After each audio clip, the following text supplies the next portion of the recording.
Nós estamos em funcionamento do cérebro. Eu acabei de passar por inúmeras, informações que mostram, especialmente falando cientificamente, que mostram que o cérebro não quer mudanças, especialmente falando sobre a questão de economia, de energia que o cérebro está fazendo o tempo inteiro e por isso que ele não quer mudanças. E aí surge esse ponto importante, tá bom, uma coisa é ele não querer mudança, mas é possível, mudar? E é nesse ponto que a gente vai se aprofundar agora, ok? Epigenética é a ciência que estuda como o ambiente impacta em nossos genes. Um estudo famoso na área da neurociência demonstrou o quanto o cérebro se ajusta. Olha que interessante. Pesquisadores colocaram macacos de cheiro dentro de uma jaula e os mesmos tinham cápsulas de alimento disponível fora da jaula. Os macacos precisavam de centenas de cápsulas por dia para sobreviver. E propositadamente, por conta da pesquisa, os cientistas colocaram cápsulas em buracos bem pequenos e isso fazia com que os macacos só conseguissem pegar metade das calorias que eles precisavam, que necessitavam para sobreviver. Olha que interessante, depois de 500 tentativas, os macacos ficaram extremamente competentes, mesmo quando continuamente os cientistas, reduziam o buraco. Eu deixei um lembrete que nós temos um tópico específico sobre hábito e a gente vai aprofundar muito. Os pesquisadores utilizaram eletrodos estrategicamente posicionados nesses macacos para identificar em quais áreas dos cérebros eram ativadas quando o macaco estava na primeira vez do desafio. Ao analisar os resultados dos escaneamentos dos cérebros desses macacos, descobriram esses cientistas que a região cortical, a região do neocórtex, era ativada pela tarefa. A região cortical ativada pela tarefa tinha aumentado literalmente várias vezes. Ou seja, o macaco expandiu a região do cérebro com a prática. Vários estudos da neurociência, a gente vai apresentar muitos deles aqui, comprovam que esse processo funciona de forma idêntica em seres humanos. Vamos seguir. Pesquisadores estavam analisando o cérebro de motoristas de táxi em Londres. E eles descobriram que apresentavam um hipocampo, esses taxistas, eles tinham uma estrutura cerebral dedicada à memória especial, o hipocampo é essa estrutura, eles tinham significativamente maior do que a média, essa estrutura do hipocampo. As ruas de Londres, elas não são em grade, como as principais cidades do mundo.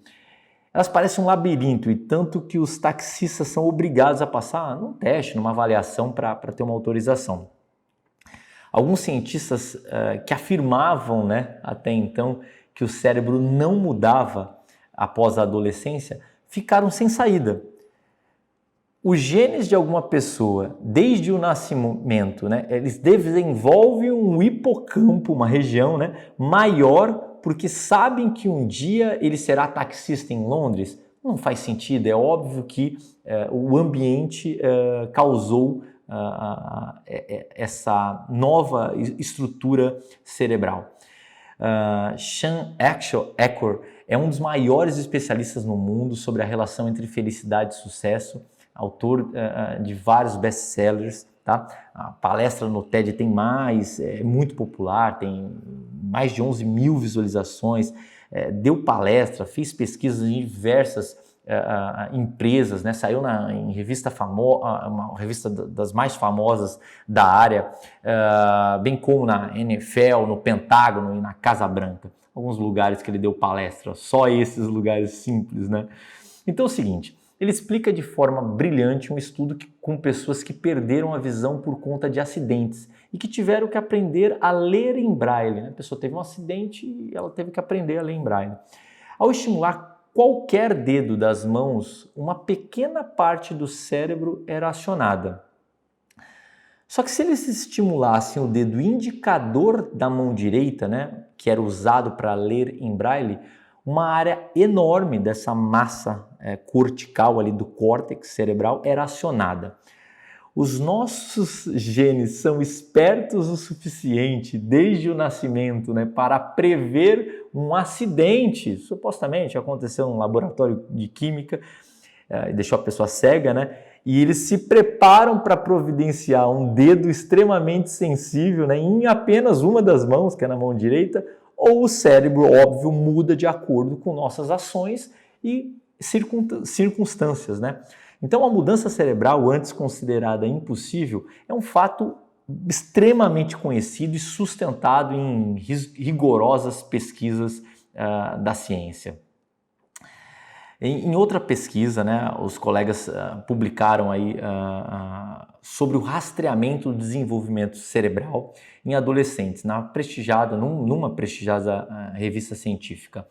A pesquisa acompanhou o desenvolvimento cerebral de adolescentes, né, dali dos 14 aos 18 anos, tá? E eles identificaram um aumento de QI durante esse período. Então, o estudo demonstrou significativas mudanças na estrutura do cérebro, né? E eles citam o seguinte: os que melhoraram em matemática fortaleceram as áreas do cérebro relacionadas à matemática, a essa área. E o mesmo aconteceu com o estudo de línguas.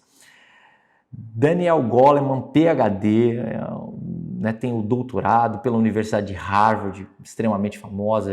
A gente vai apresentar muita coisa sobre esse cientista. Ele é um psicólogo, autor já presente aí na lista de best-seller do New York Times, com mais de 5 milhões de cópias, né? As suas matérias, os seus livros foram traduzidos em mais de 40 idiomas. E ele finaliza, né? Os genes têm o equivalente a um interruptor bioquímico. O acionamento, né, desse interruptor ocorre de várias maneiras, incluindo o que comemos, a dança de reações químicas dentro do corpo e o que aprendemos, né? Ou seja, vem reforçar o quanto o cérebro pode mudar. Carol Dweck também é uma PhD pela Universidade de Yale, é professora de psicologia na Universidade de Stanford, é considerada uma das maiores especialistas no mundo nos campos da personalidade, psicologia social e desenvolvimento. A gente vai apresentar muita coisa da Carol Dweck. E é o seguinte, ela diz: assim como o músculo, o cérebro se fortalece com o uso. Durante toda a vida, nossos neurônios mantêm o potencial de se desenvolver novas conexões, né? Desenvolver novas conexões e fortalecer as existentes. Durante a vida adulta, conservamos a capacidade de produzir mielina, uma bainha isolante que protege os neurônios e agiliza a circulação dos sinais entre eles. A gente mostra aqui uma citação, né, do Gilbert Gottlieb, que é um PhD também, um eminente neurocientista, e ele cita, né, não apenas os genes e o meio ambiente cooperam entre si à medida que nos desenvolvemos, como os genes necessitam da contribuição do meio ambiente, a fim de funcionar de maneira adequada. Então, todos eles fundamentando, e agora fundamentando que sim, é possível mudar. Se alguém tem dúvida ainda, quantos PhDs aqui estão, cientistas, né, que fizeram dezenas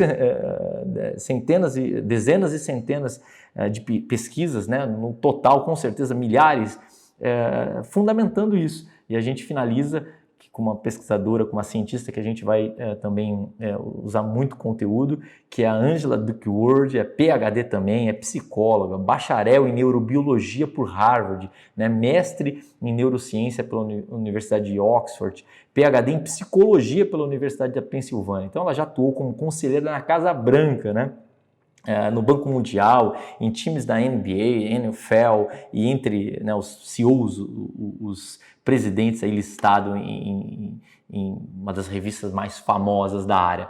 E ela finaliza, e eu também acabo finalizando aqui com a citação da Angela Duckworth, o seguinte: posso dizer com absoluta convicção que todo traço humano é influenciado tanto pelos genes quanto pelo ambiente. Olha que forte isso.